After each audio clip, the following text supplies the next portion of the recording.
the secular world could not relate to the on-screen faith-based characters who have been so sterilized, as he's putting it, sterilized, that they never curse, like we've mentioned, make bad decisions, or engage in bad behavior in the majority of folks, Christian or not, in the real world.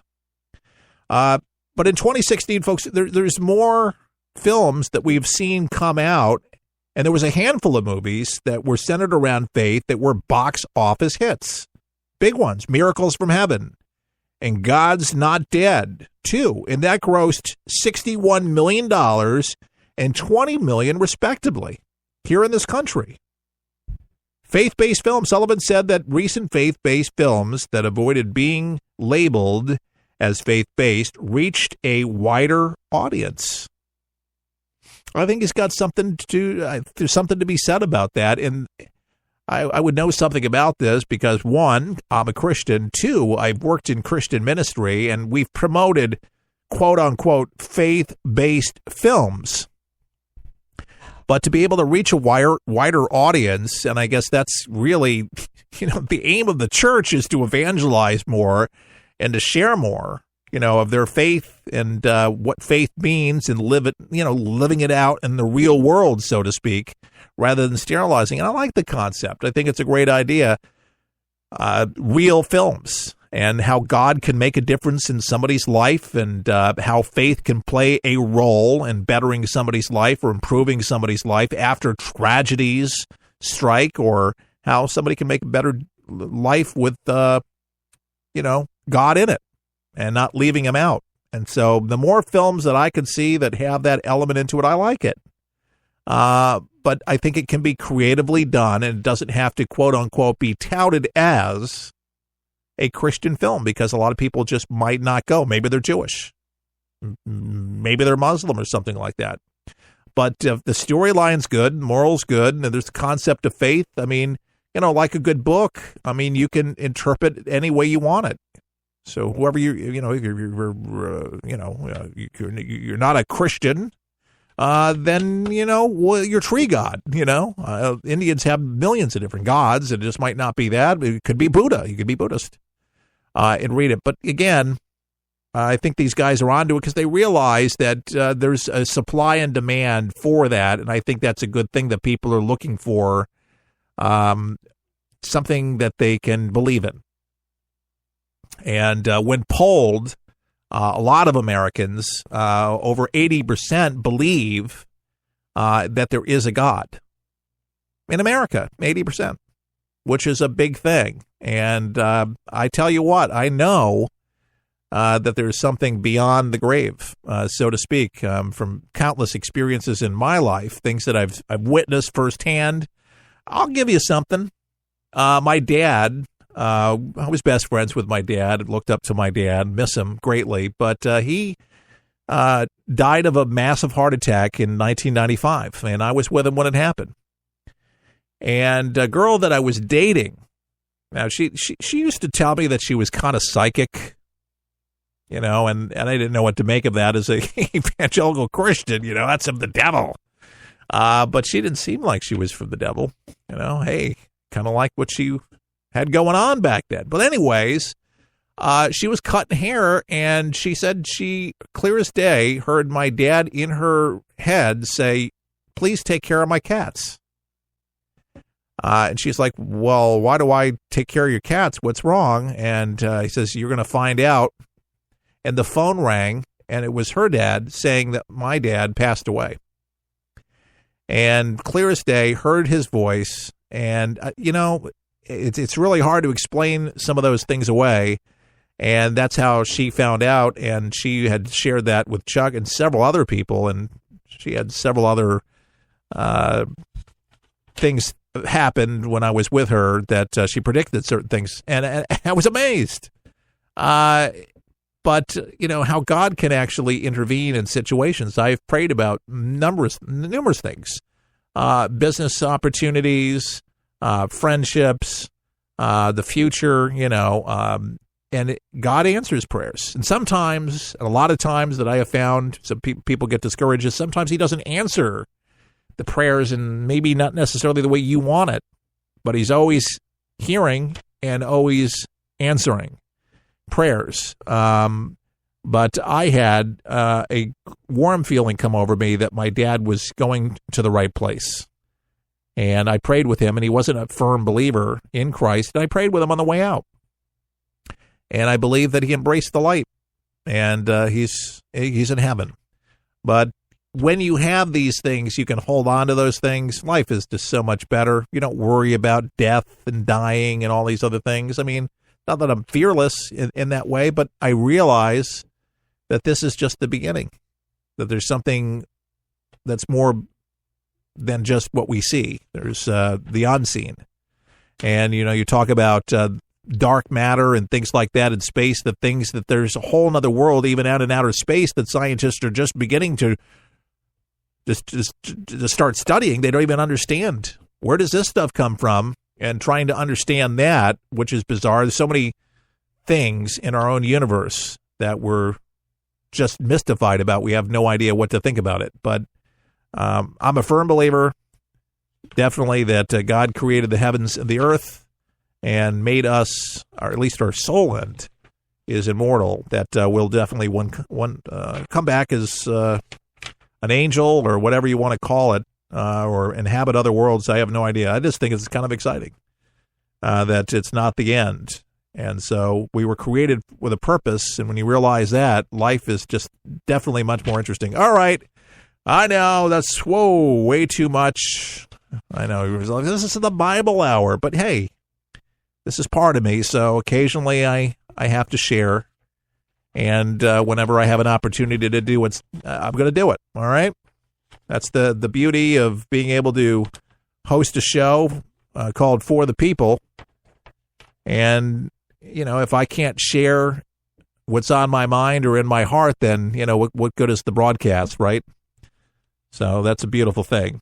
All right, here is a shocking story, and one that if you are still on the fence about why Donald Trump is so adamant about cracking down on the border, if Kate Steinle and dozens and dozens of other stories don't do it for you, maybe this story, maybe now you'll realize why that his stance on illegal, not legal immigration, but illegal immigration, why he's taking the stance.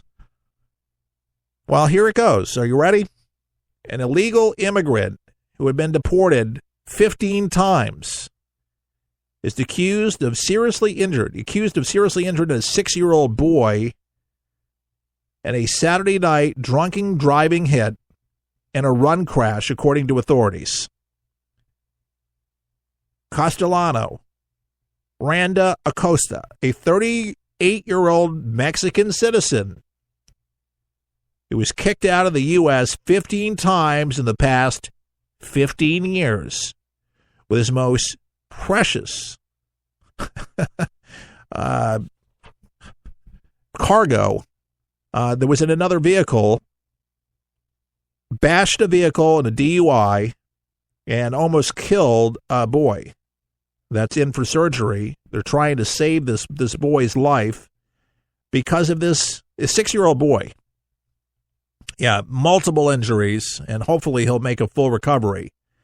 But Brando Acosta, I guess that's his name, Brando, yeah, Acosta was being held currently. $100,000 is his bail for an arraignment that's set for later on today, and he was arrested in 2006 on a DUI charge and had his license suspended 3 times, as a matter of fact, and was also accused of domestic violence incident by his estranged wife, according to the local affiliate there, Channel 10. So this moron, there's brain injuries. The boy can't see right now. Doctors and specialists are trying to work on him. But 15 times, folks, this is the kind of stuff these sanctuary cities are trying to protect maggots like this guy that does this thing, doesn't learn, continues to do it. This is aggressive, bad behavior, and this is what I would call, and it's not racist, a bad hombre. We don't need people like that. He's illegal, and he constantly breaks the laws, has no regard for people. The family was returning from Disney World and had this happen. I mean, this is the worst parent's fear, to have somebody that's liquored up, boozed up, driving, could care less about anybody else on the road, and the most important person is they, me, myself, and I. And yeah, it's very selfish. Yeah, no drinking and driving. I do like the new ad campaigns where they say buzz driving is drunk driving. Don't do it. Oh, I'm just buzzed. No such thing. Don't do it. Don't take the chance. Some of you, I've heard stories where people say, yeah, I've been doing it for so long. I'm so good. I'm actually more alert when I'm drunk. Don't kid yourself. There's been so many studies done, and maybe you've gotten lucky, but it could be that one time you end up killing somebody, and you got to live with that for the rest of your life.